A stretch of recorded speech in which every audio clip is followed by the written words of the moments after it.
Welcome to FailCraft, the podcast where we dive into the messy, real side of success and explore how setbacks, failures, and challenges become the stepping stones for growth, clarity, and purpose. I'm your host, Ezekiel, and today we are joined by Ransom Kong. He is a life coach, a facilitator for men's emotional healing, and the founder of the platforms Purpose Over Pain and Tethered. As a former perpetrator who successfully broke his own destructive cycle, he has spent the last 27 years sitting across from court-mandated, often violent men in domestic violence and anger management groups. Instead of just delivering a curriculum, he focuses on the deep emotional fluency, helping men uncover the hidden pain running the show underneath their anger. He joins us today to discuss what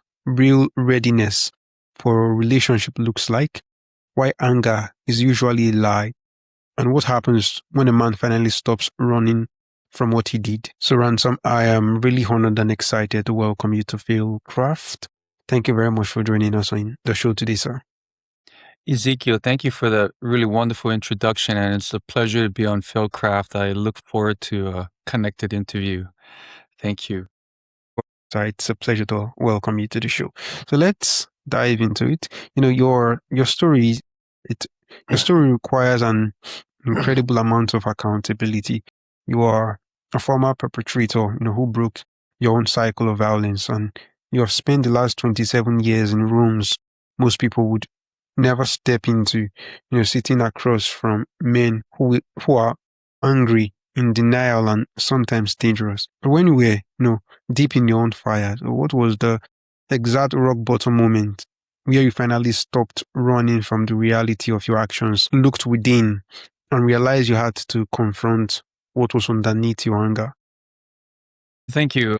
I'll tell a short story, hopefully a short version of it. I grew up in a family of domestic violence. So I'm the youngest of 7 children to my parents. They showed loving behaviors.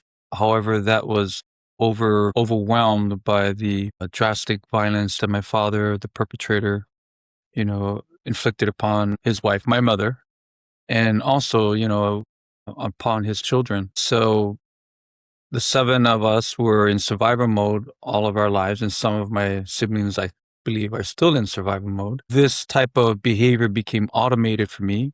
I didn't really know how to deal with it as I grew up and had displays of anger and aggression against things and people. When I got married, at one point we had to live with my parents, and my oldest son, I had 3 at that time, I have 4 total, but my oldest son was exhibiting signs of acting out according to my former wife. I thought nothing of it, right? Because again, it's like this, right? I feel no pain.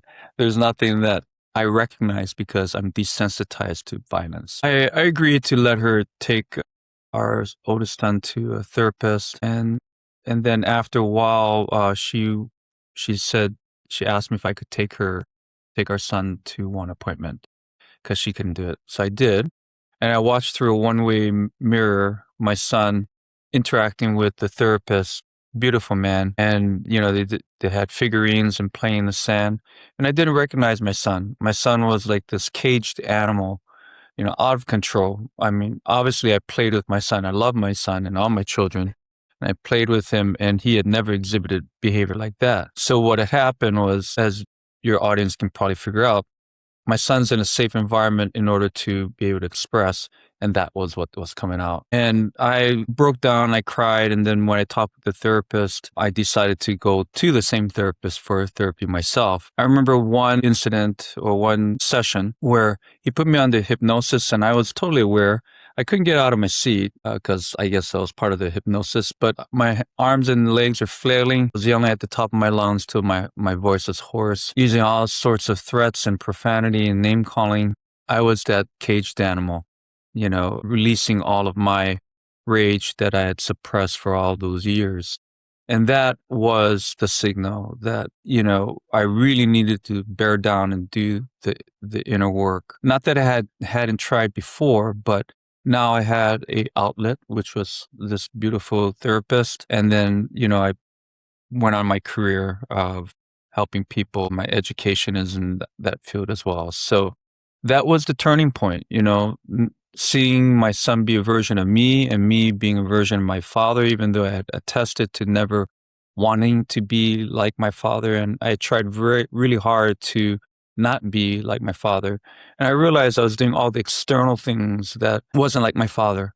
If he was a womanizer, I wasn't going to be a womanizer. If he was drinking a lot, I wasn't going to be drinking a lot.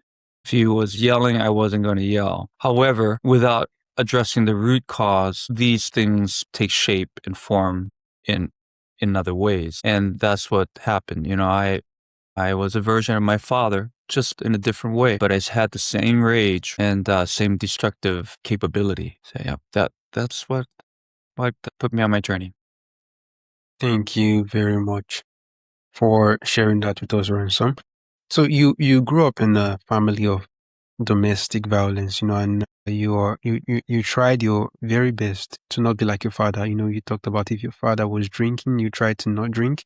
Your father was yelling, you tried as much as possible to not yell. So you were conscious about that decision that you had made, that you were gonna be the opposite. Or do you think people who grew up in similar conditions, like in homes where there's domestic violence, do you think they unconsciously become like the environment? Like, for example, a male child growing in a family where the father was abusive, do you think the tendency of becoming an abusive parent himself when he grows up, do you think the chances are high? And why is that? And how can someone be like or where they set their minds in a state where they want to be different? Yeah. I'll touch upon a couple of things and answer your question. So you bring up the idea of nature versus nurture, right? Genetics versus environment. And, some of the more recent science that I've followed says that it's about 50-50. However, the environment affects what we call the epigenetics. So think of it of like sliding light switches. So if I have a tendency to be my environment, so that's the genetic part. My environment will either turn that up, turn, or maybe even turn it down, or leave it the same. And so overall, I believe environment is the key, because that, and you look at twin studies, identical twins that are separated at birth, and they go to different environments and they come back years later, they can see some of the genetics that are there. They do things similarly, but they express themselves differently because of their environment.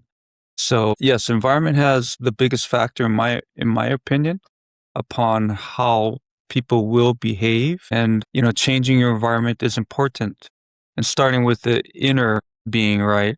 Because you cannot change an external issue with an external answer. It has to come from an internal answer to make a difference externally. That's the way I look at it. So as far as a child, what can he or she do?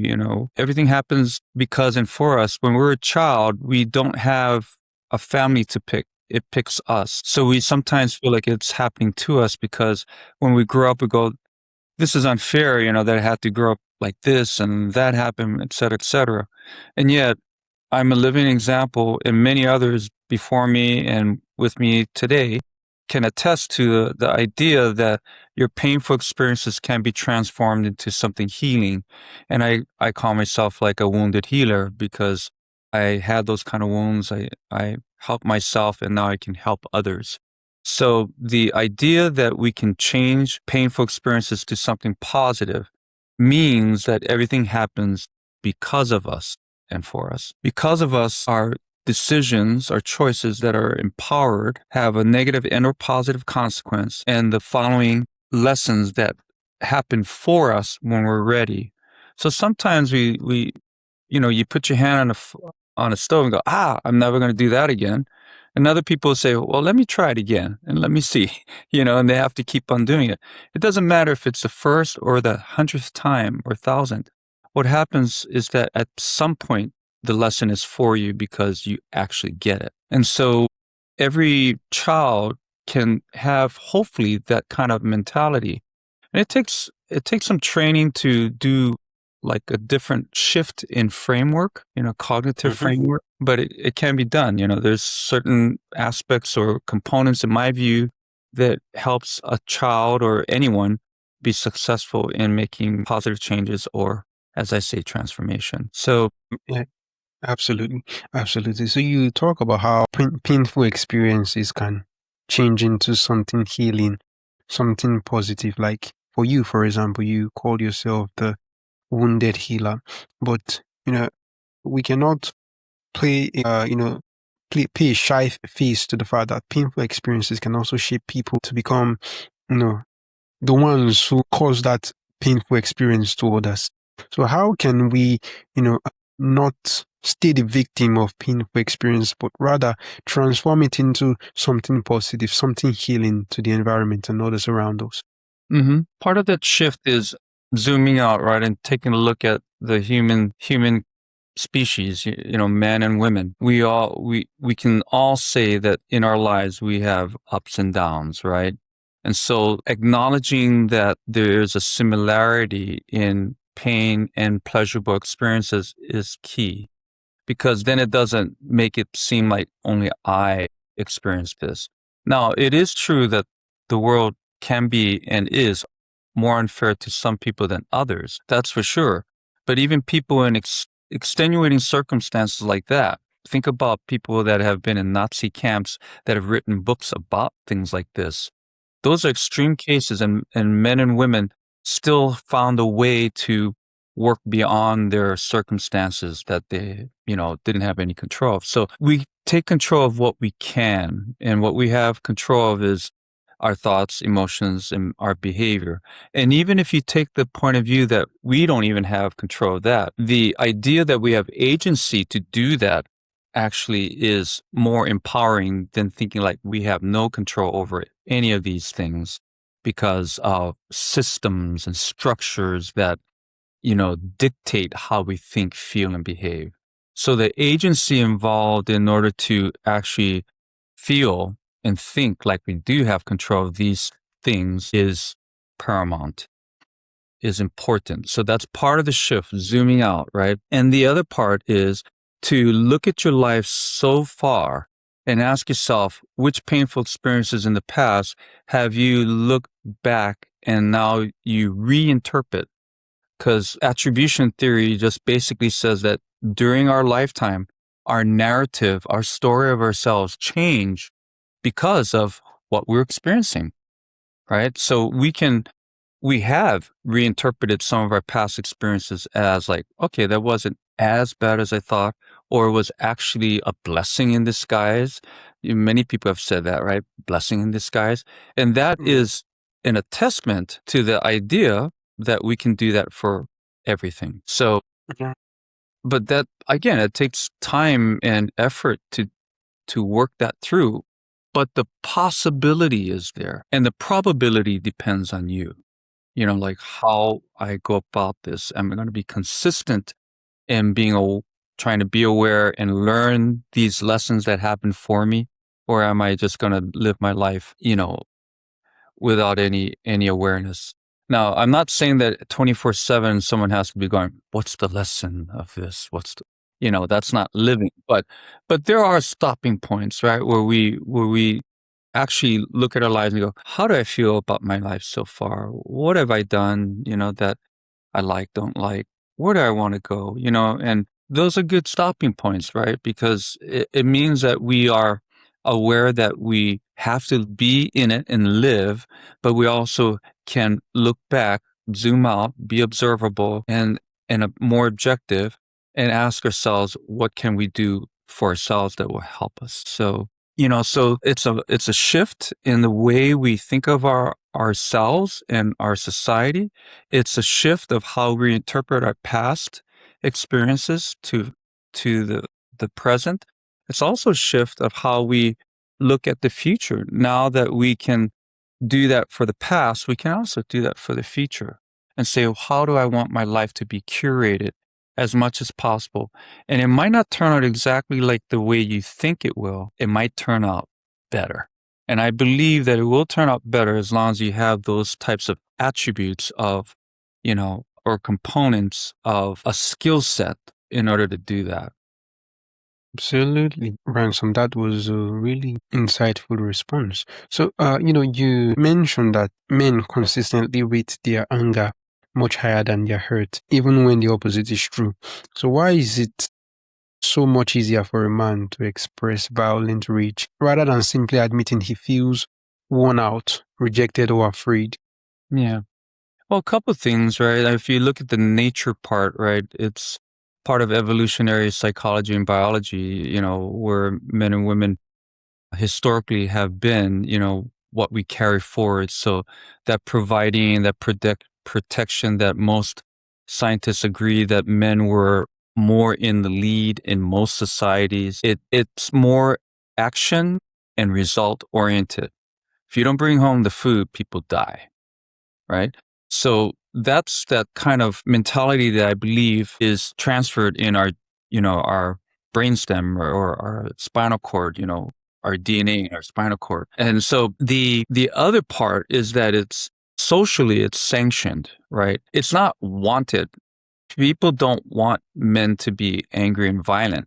But when it happens, most people go, well, he's a man, they do these kind of stupid things or silly things or violent things. So it is sanctioned, although it's not necessarily permissioned, meaning like people don't have permission. So when a guy loses it, he might feel bad, but he'll do it again and in another scenario with another trigger. So again, it's socially sanctioned in that environmental factor or that genetic factor. Now, anger is so easy to express. We've had so much practice that's why it's the go-to. It's also a cover-up, right? For not having to go underneath. So, anger becomes the manager, the way we do things rather than a once in a while method that actually has a benefit for society. Like, for instance, if you are protecting someone who's going to be killed, well, of course you want that man and woman, if it's possible, but I mean, if that's the case, but you want a man to be violent. You want that man to stop that predator or stop that destructive force. No qualms about it, but again, we're living in an environment where our nervous system is hijacked and we think that we're going to die and that we have to be in survival mode. And so that we have to protect everything. And that's not true. It's just that we're overstimulated in this modern environment where we think we're going to die. But it's just that we think and feel like it, but it doesn't actually happen. So, I mean, not normally, right? So, yeah. So as far as answering your question, it becomes a go-to, a habit. There's other reasons, especially when I teach my class, it works. For a person who wants control, showing anger and sometimes aggression gets what they want. It works. And I said it's a habit. It's also a release of energy. It feels good. And then the last thing is that they don't know what else to do. They have no direction. So they'll keep on doing what they're doing. So one of the three that I brought up about, I said it works. Oh yeah, it's a release, right? So if I throw something because I'm angry and it splatters against the wall, I feel relief. I let that energy out. But then everybody else that might be in the room feels unsafe. So there's a trade-off. And sometimes men don't care about that trade-off at the moment. They only care about the trade-off later on when they realize, well, I want my children, my wife to be here. And now they're not because the cops are called.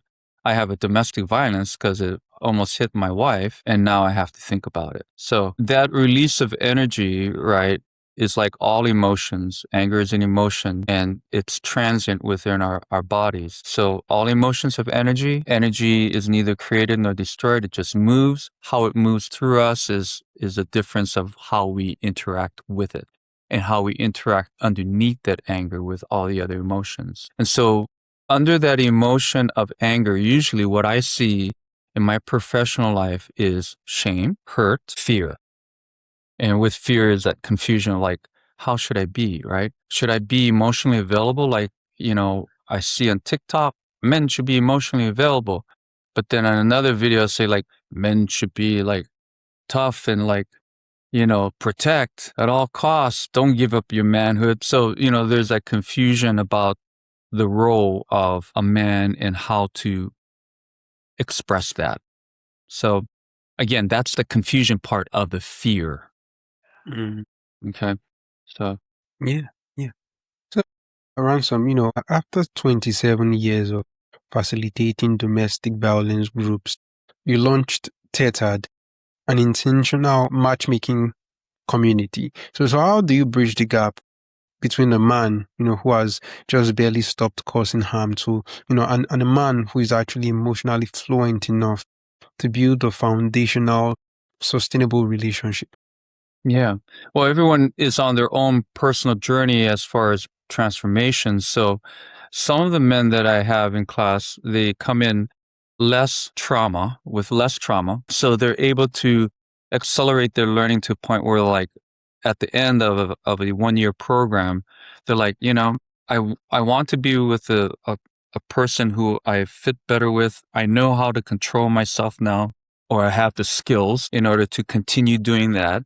But when I go back to my environment, all I find is same type of women that are not good for me and I'm not good for them. And so that's why I created this.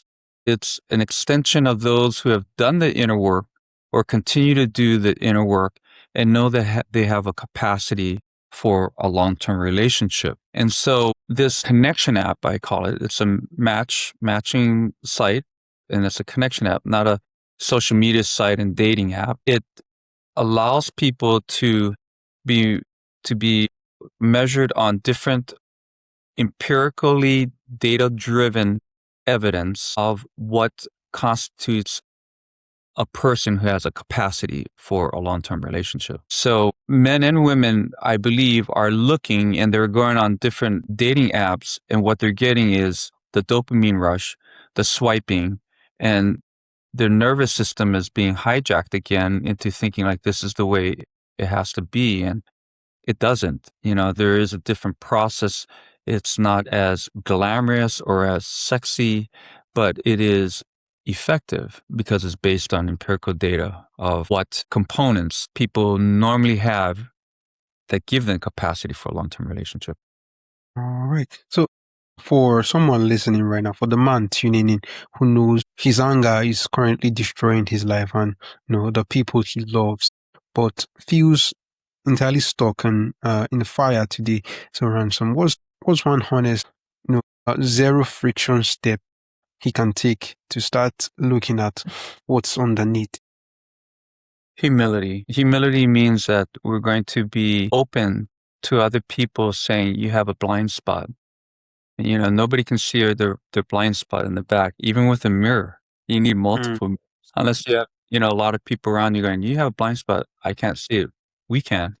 Okay. So that means that you have to be open and vulnerable to other people giving you ideas of how you can change. Again, no one's forcing you. It's just the concept that I can be open to, really open and vulnerable to trying different things, right? There's a saying in one of the classrooms, if you always do what you've always done, you're always going to get what you've always got. It just means if you continue the pattern that you behave in, you're going to get the same results. And, so whether you have legal consequences like most of the men that are court mandated to be in my classes, or you don't, and you have personal consequences because your relationship is not working as well as you'd like it to, it might be being destroyed as we speak, right? The idea that you can be open to input and find the mentors and the models that help you along the way and building those micro skills that make up a macro skill set and having that support system, that encouragement to continue your inner work, because it does take time and effort and courage. And, when we have some of those components there that is rooted in humility, then we have a chance. When I say, being forged, the fire can destroy you or it can hone you, right? So Mm. depending upon what kind of material it is. So this kind of material that, I believe everybody has, it can be forged, men and women. So for men, we have a masculine energy. We're a little bit different, and yet we're more alike than unalike with our counterpart, with females, women. So, there's that, again, that idea that I can be humble and be vulnerable to other people and learn from them and try different things. So yeah, that's the long version. Absolutely. Yeah. Thank you for sharing that. It's a really valuable response from someone. I hope it helps that man listening in the position where they find themselves overwhelmed by their anger. So to wrap things up here, for the men listening who are actually ready to stop running and do the work, where is the best place they need to go to access your personal development experience, connect with you, and go learn more about purpose over pain? Yeah, thank you. Yeah, it's purposeoverpain.life. And then for the connection app is Come Tethered, COME, like come here. So cometethered.com. And yeah, when people are running, right, they're actually crawling to something else. They're running away from something, they're crawling to something else. And then they start to walk and then they start to run towards something.